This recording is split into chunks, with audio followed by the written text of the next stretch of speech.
I'm just writing down Jaskier's initiative. Welcome back, everybody.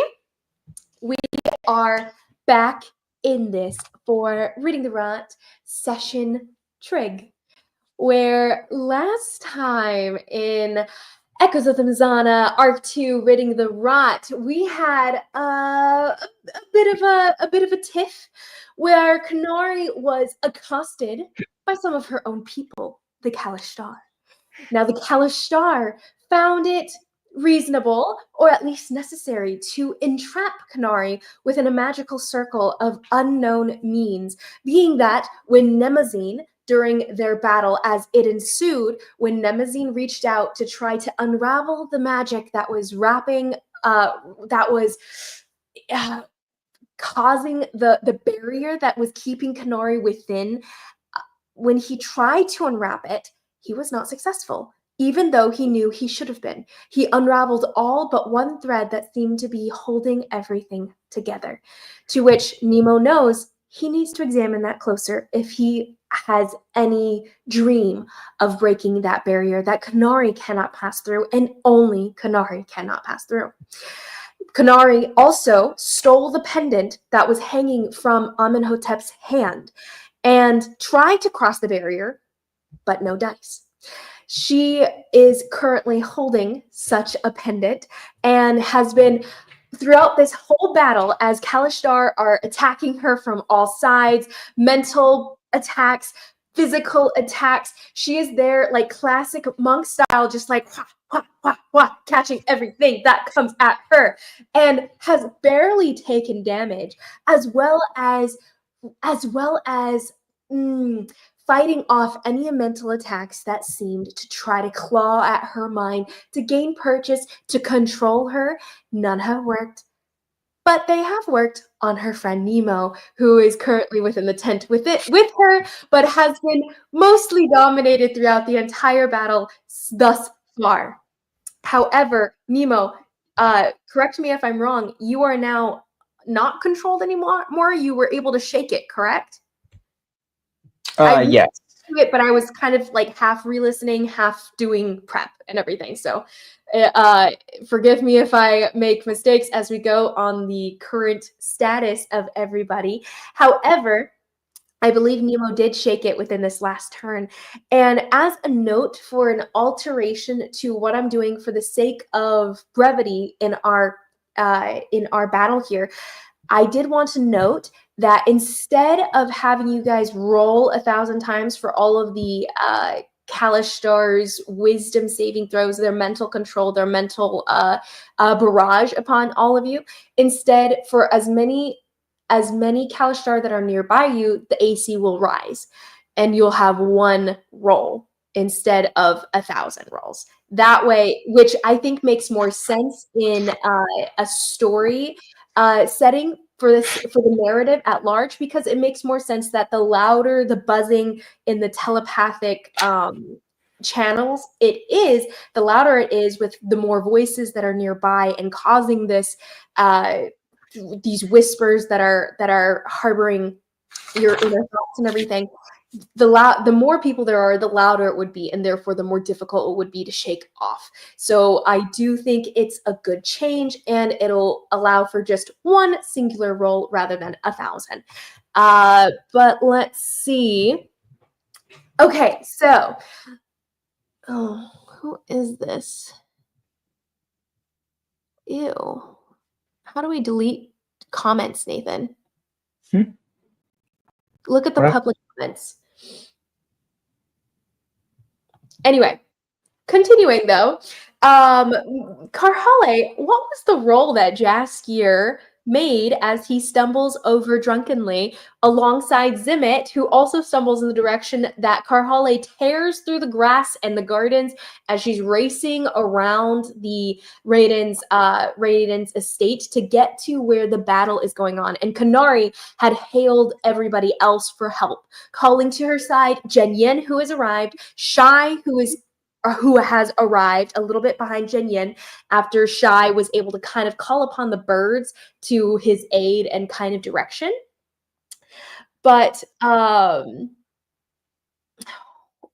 No I got idea. distracted by those comments. No, you're fine. But yeah. So as Jaskier and Zimmit stumble over, go ahead and give me your roll for Jaskier. Not Jenyon. We'll have him roll when he arrives. If you guys can remind me to collect his AC just for ease of rolling as we roll. Are you talking about Zimmit? Yes, that's what I meant. Sorry. And Konari rolled last time for Jenyon, so I have him down. But what is Jaskier's roll? 12. 12. Okay. Jaskier just got home. Yay. Amazing. Is that so? Incidentally, and a little too perfectly for the narrative, Jess has a +4, which means he goes right before Karhalle. So you guys will be going, you guys are little buddies as you guys go together. And I think I wish I had the time to set this up to be able to send it to you and everything, because I have a lot of his stuff written down rather than updated in the PDF itself. So I just haven't had time to update it. But nonetheless, if this extends to another battle for the next session, or if there's just a new battle in the future, I will try to update that and send that to you so that you can run Jas, and that will work out for everybody. But with this in mind, I believe we had just finished on we had just come to Daniel's turn as the Mothman, correct? And let's go ahead and have you, if you rolled portents last time, let's go ahead and roll some new portents, and I will write them down as we go.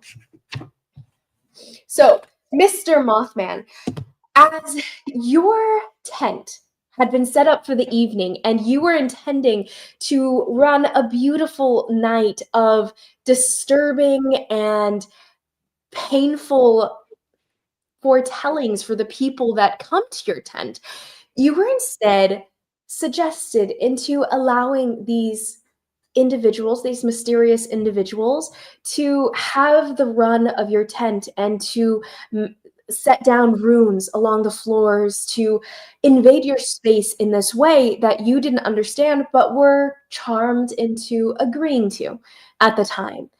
And you don't take kindly to people invading your space, the space that you call your children to play with fate, to explain fate to you. They are the invaders, and that means they are your enemies. So at the moment, you have these unforeseen allies, but perhaps they were foreseen, for when you foretold Konari this bald monk's fortune, you had discovered that she was imminently under attack. And in that, have been fighting alongside her so far. So, Mr. Mothman, go ahead and roll me a d6 to see how many moths you can attack with. 2. 2 moths this turn. Amazing. Then go ahead and roll me 2 d100s as you see the buzzing moths around you start to release and fly past you, and they hover at your shoulder as you recognize each one and their abilities. Go ahead and give me that roll.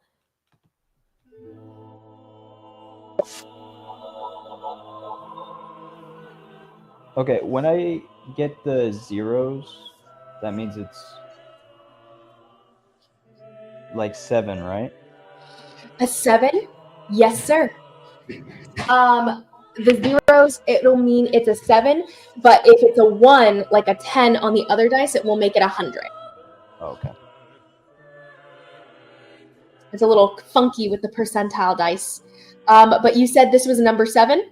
Mm-hmm. Okay, and then what's the next one? 98. A 98. Then a 7 and a 98. Okay, so for the number 7, you understand that the one you see, the Viridian King, he has this greenish hue to his wings as they flap and buzz next to you. You understand that this foretells a grudge, and you definitively hold a grudge against these invaders to your space. So you send the Viridian King forth, and you can manifest a grudge upon someone and summon a spectral foe to make 1 attack. And I would say that spectral foe takes the visual of you as the moth itself becomes a spectral version of yourself